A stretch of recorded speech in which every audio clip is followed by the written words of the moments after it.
Saint Bénigne eut alors d'infatigables érudits, tels que Don Bento, Don Latenat, Don Leroy, qui exploitèrent les archives des abbayes de notre province, Don Lantenat surtout, qui fut l'un des collaborateurs de Mabillon. Il est juste de noter aussi que Don Aubray, qui amassa des matériaux pour permettre au père Planchet d'écrire cette histoire de la Bourgogne, dont vous avez pu voir les solides in-folio dans notre bibliothèque. Enfin, comme partout, la Révolution détruisit le monastère. L'Église fut seule épargnée. Mais quelle drôle d'idée que d'avoir été couvrir ces tours de tuiles de couleur qui lui donnent l'aspect d'une sparterie. Ce qui vaut mieux, par exemple, c'est d'avoir rétabli la crypte que l'on découvrit un beau jour en creusant le sol. Pour nous autres bénédictins, c'est un lieu béni, un lieu de pèlerinage que cette cathédrale. L'apôtre de la Bourgogne, le disciple de saint Polycarpe, qui l'a baptisé de son nom, saint Bénigne, ne nous est pas très sûrement connu. Néanmoins, dans sa monographie de la cathédrale, l'abbé Chanton semble prouver que ce saint aurait subi le martyre au commencement du IIIe siècle. Les anciens agiologes nous ont en tout cas conservé les détails de son supplice. Il aurait été écartelé à l'aide de poulies.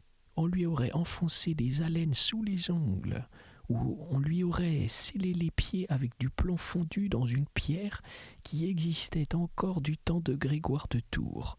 Enfin, on le fit mordre par des chiens furieux. On lui asséna sur le col des coups de barre de fer, et comme il ne se décidait pas à mourir, on le perça d'une pointe de lance pour l'achever. Et c'est sur son tombeau même que fut bâtie l'église. Cet élu est certainement un grand saint, mais naturellement notre dévotion est aussi, et peut-être plus directement, acquise à cet abbé de notre ordre, qui fut la gloire et de la Bourgogne et de cette abbaye, le vénérable Guillaume.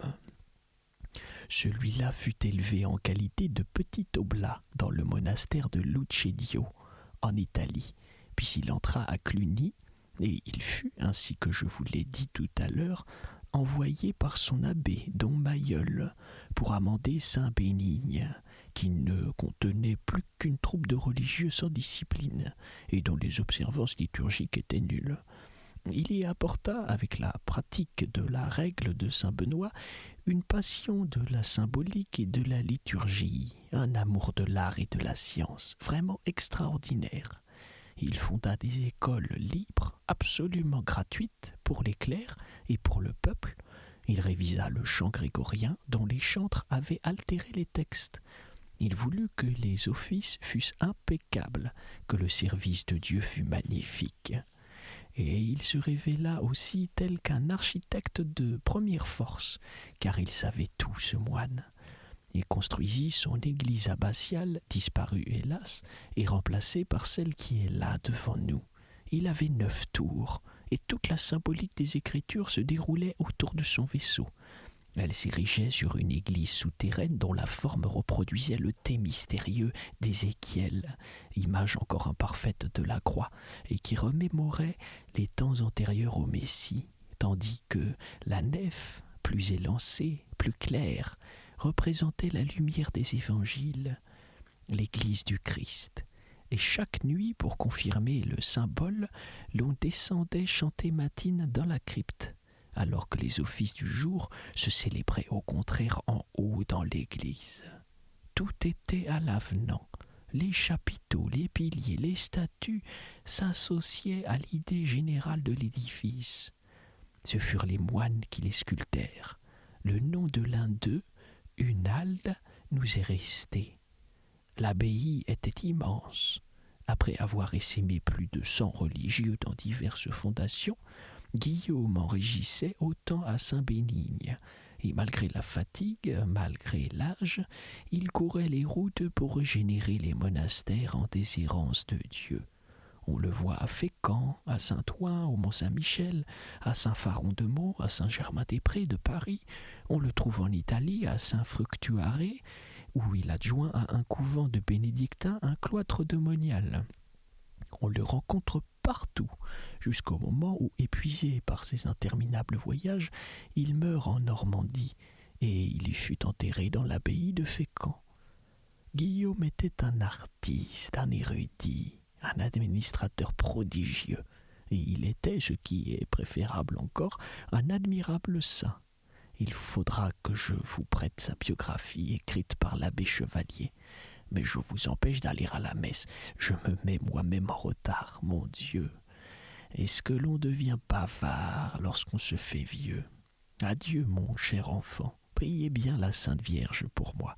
De mon côté, je la prierai chez mes braves carmélites pour vous.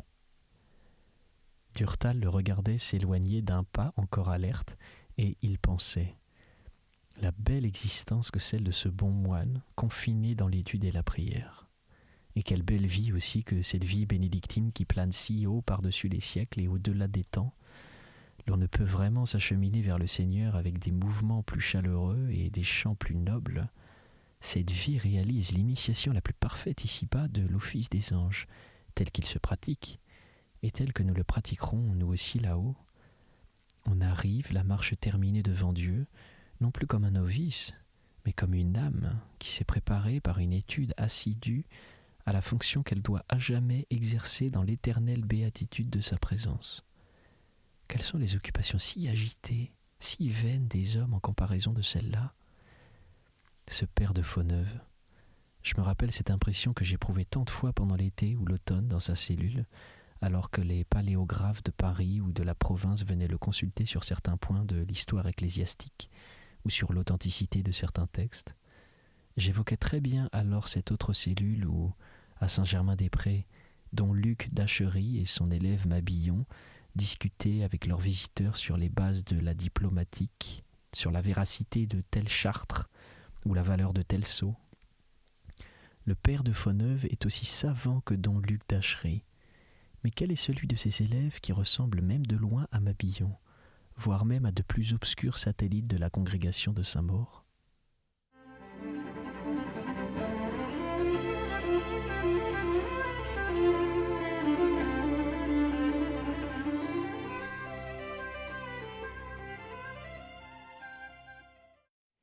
Il est seul de sa taille ici, mais parmi ses clients laïcs, quel est celui qui peut se rapprocher de ce prodigieux Ducange, voire même de Baluse, ou de ces studieux libraires que furent les Anissons? L'étillage a donc baissé dans les deux camps et il n'est pas équitable de ne jeter le discrédit que sur les moines. Que les savants laïcs soient en général plus forts que les religieux, cela paraît incontestable. Mais il n'en est pas moins acquis qu'en tenant compte de l'état de la science, à chaque époque, eux aussi sont à n'en pas douter fort inférieurs aux érudits qui fréquentèrent l'abbaye de Saint-Germain-des-Prés au XVIIe siècle. Soyons donc modestes et indulgents. En attendant, avec ma manie de soliloquer à bâton rompu, je vais finir par manquer l'office, fit-il, en pénétrant dans Saint-Bénigne. Une messe célébrée au grand autel prenait fin. Il vérifia le tableau des horaires près de la sacristie. Une autre devait le suivre. Il profita des quelques minutes qui allaient s'écouler entre les deux sacrifices pour faire le tour de la cathédrale. Elle était à 3 nefs, de largeur régulière, de hauteur convenable, mais mise en parallèle avec les grandes cathédrales, elle était minime et quasi nulle. Elle contenait un certain nombre de statues du XVIIe et du XVIIIe siècle, des œuvres honnêtes que l'on avait, après les avoir considérées, le désir de ne jamais revoir. Les vitraux anciens avaient disparu et avaient été remplacés par des carreaux blancs, ou ce qui était pis, par cette émétique de la vue des verrières modernes.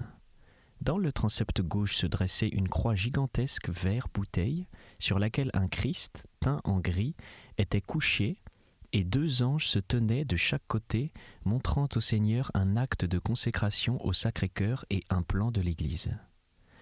En résumé, autant cette cathédrale était intéressante par les souvenirs monastiques qu'elle émouvait, autant elle était inerte au point de vue de l'art. Elle ne valait sûrement pas cette bâtisse en rotonde édifiée par le vénérable Guillaume, et 2 de ses anciens bas-reliefs relégués au musée archéologique de la ville étaient d'une autre envergure que ce tympan de Bouchardon emprunté à la vieille église de Saint-Étienne et qui la décore aujourd'hui. Durtal s'installa pour entendre la messe que l'on sonnait.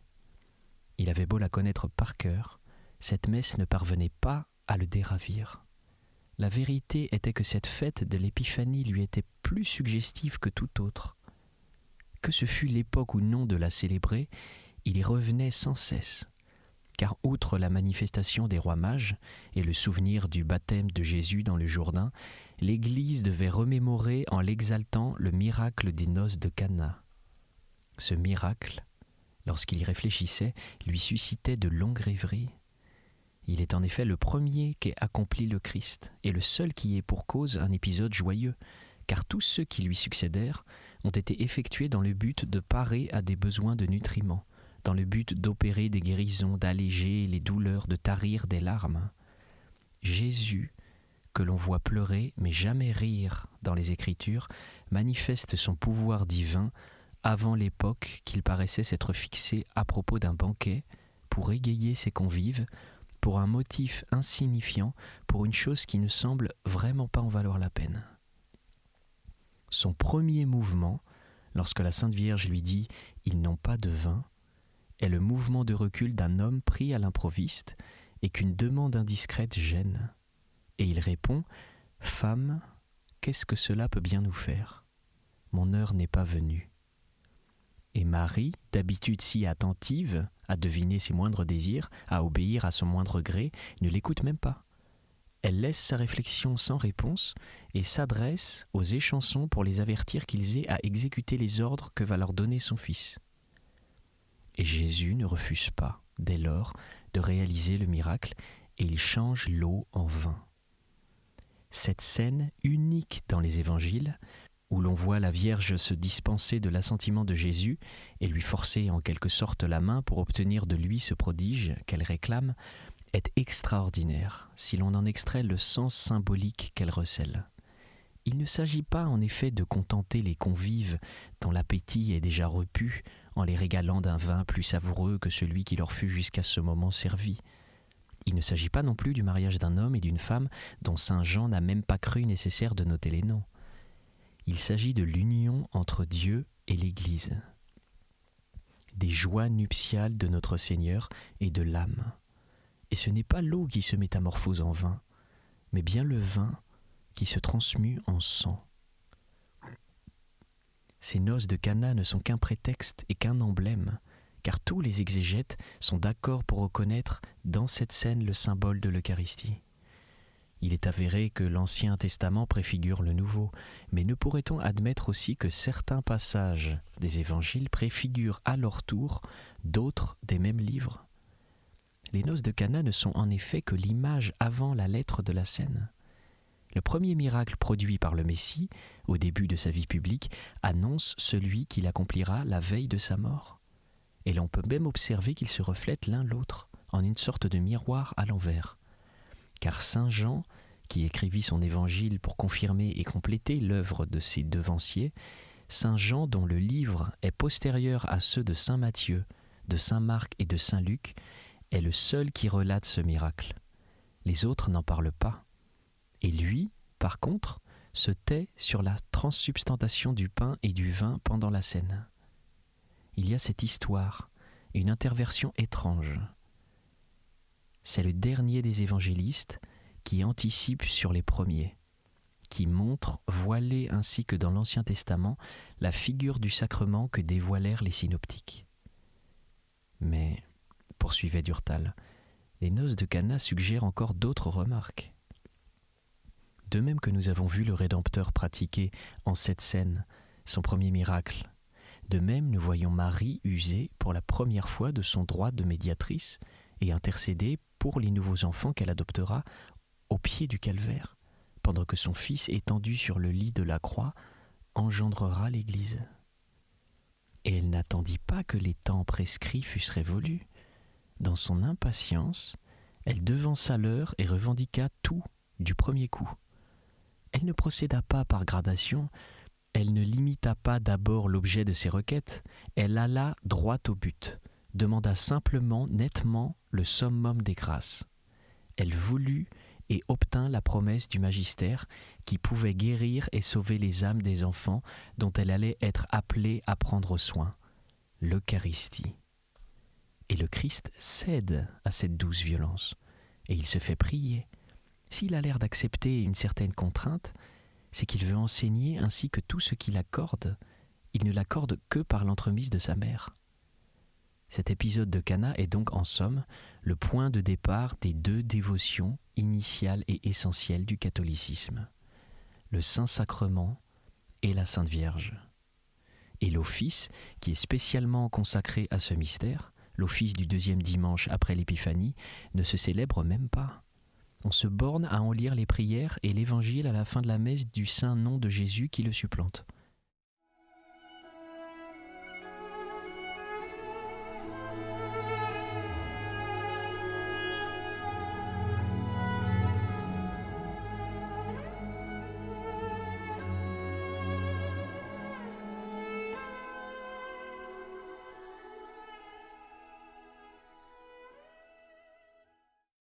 Il me semble que l'on aurait bien pu le conserver, le mettre au besoin un autre jour, à la place d'un saint. Mais c'est curieux, continua-t-il, en sortant de la cathédrale et en gagnant à grands pas la place d'Armes, puis la place Rameau, pour entrer au musée. C'est curieux comme des miracles d'une importance souveraine, pas inaperçus, sont, en tout cas, à peine explorés par les prêtres en chair et les fidèles. Quelle abjecte effigie! Soupira-t-il, regardant au bas de l'escalier menant aux salles de peinture une statue de la République, figurée par une fille aux épaules, aux bras, au buste, au sein d'une arrangère de la halle et à la face chiffonnée d'un trottin de mode, au-dessous de laquelle était gravée l'expression à la fois imbécile et sacrilège « Stat in aeternum ». C'était un homme écoutant qui avait sculpté cela. Durtal parcourut les galeries de la peinture contemporaine où se prélassait en bonne place un hivernal portrait du plus vieux Carnot par Yvon, un maréchal vaillant d'Horace Vernet, où l'ingéniosité de ce teinturier militaire se décelait par ce petit détail, le maréchal dont la tête était celle d'un notaire à toupet du temps de Louis-Philippe ne savait où caser l'un de ses bras, et le Vernet avait jugé original de le placer sur un tas de cuirasses qui reposait elle-même sur un tas de fascines jusqu'à la hauteur voulue pour servir d'appui-main. Le tout échafaudé dans un paysage de fantaisie aux couleurs grêles et acides, puis une œuvre de jeunesse de Gustave Moreau, le Cantique des Cantiques, une toile, plus que médiocre, du genre Chassériau, qui ne permettait guère de soupçonner le futur talent du peintre de l'Hérodiade. Enfin des cocasseries furieuses d'un Anatole des Vosges, celui-là et M. François, son père, étaient les gloires bouffonnes de Dijon, et le buste de l'un de ces deux grotesques, avec une physionomie d'huissier et des pattes de lapin le long des joues, se dressait sur un socle dans l'une des salles. Cet Anatole des Vosges, il avait brossé une bâche inouïe. Cela s'appelait Hercule et Philo. La scène représentait une femme enchaînée, étreignant un gosse et s'efforçant de fuir les crocs d'un lion qu'un Hercule en colère étrangle. Le lion était issu en droite ligne d'une lionne de tête de chenet et d'un lion de descente de lit, et il semblait, en tirant la langue, surpris d'être traité avec aussi peu de ménagement par cet homme qui lui cravatait si étroitement le col. Hercule, lui, était énorme. Il avait le physique d'un Auvergnat que l'alcool a rendu fou.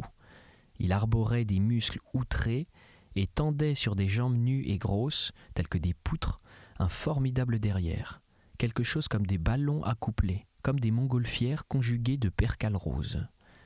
Quant à la femme, habillée d'une robe abricot et d'un péplum groseille, elle roulait, en signe d'effroi, des yeux blancs, et l'enfant pleurait convenablement des pilules d'étain, suivant la formule de l'odieux David dont ce peintre était l'élève. Ah, ce des Vosges! Quel pleutre redondant, quelle ganache épique!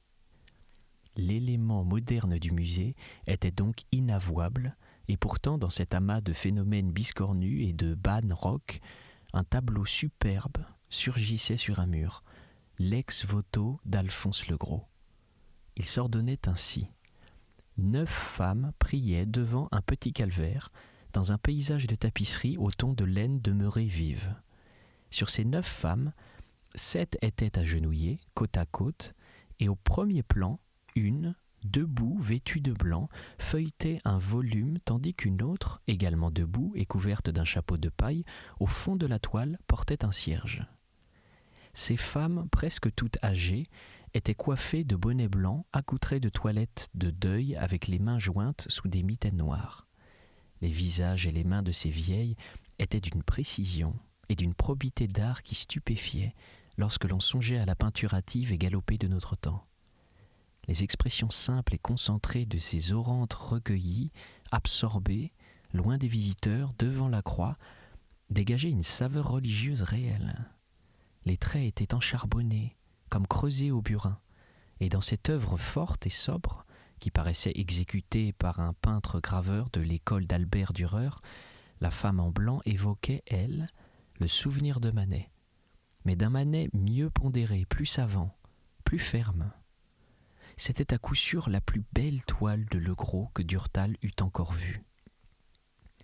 Que faisait-elle là, noyée dans ce déballage de Locke et ses rebuts, alors qu'elle eût si victorieusement figuré dans le salon de l'école française au Louvre? Elle était marquée dans le catalogue sous le titre de don de l'artiste à sa ville natale. Eh bien, ce que la dite ville semblait plus fière de son des Vosges, dont le nom se prélassait à un coin de rue, que de l'auteur de ce présent relégué dans le pêle-mêle de ses pannes. Ces salles de l'école moderne française mises à part, le musée de Dijon était, en tant que musée de province, abondamment pourvu. Il détenait des collections de bibelots, de faïences, d'ivoire, d'émaux, d'estampes, de bois, vraiment honorables. Monsieur I. de la Salle l'avait en outre doté de dessins de maîtres curieux. Mais là où il devenait princier, l'égal des grands musées, c'était dans l'ancienne salle des gardes, qui contenait le mausolée en marbre de Dinan et en albâtre de Tonnerre, des ducs Philippe le Hardi et Jean Saint-Peur.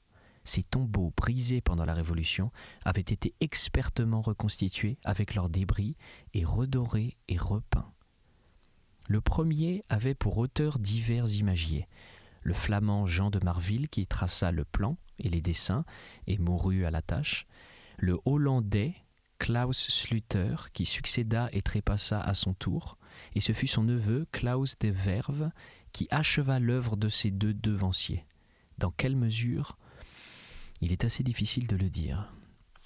Cette œuvre était ainsi conçue.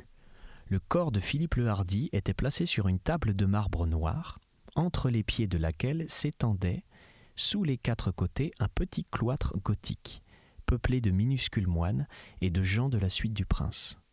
Philippe le Hardi, enveloppé du manteau ducal d'azur, doublé d'hermine, posait ses chaussures aux lames articulées de fer sur le dos d'un lion bénévole, et sa tête sur un coussin derrière lequel deux anges, aux ailes déployées, soutenaient un aume.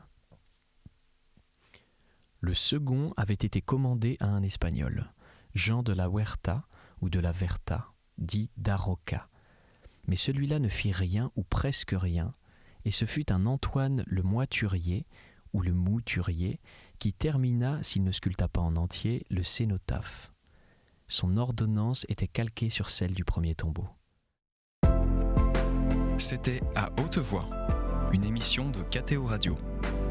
Aujourd'hui, L'Oblat de Joris-Karl Huysmans. Lecture, Pierre Deveau. Captation et réalisation, Aymeric Plouinec et Thibaut Dagalier.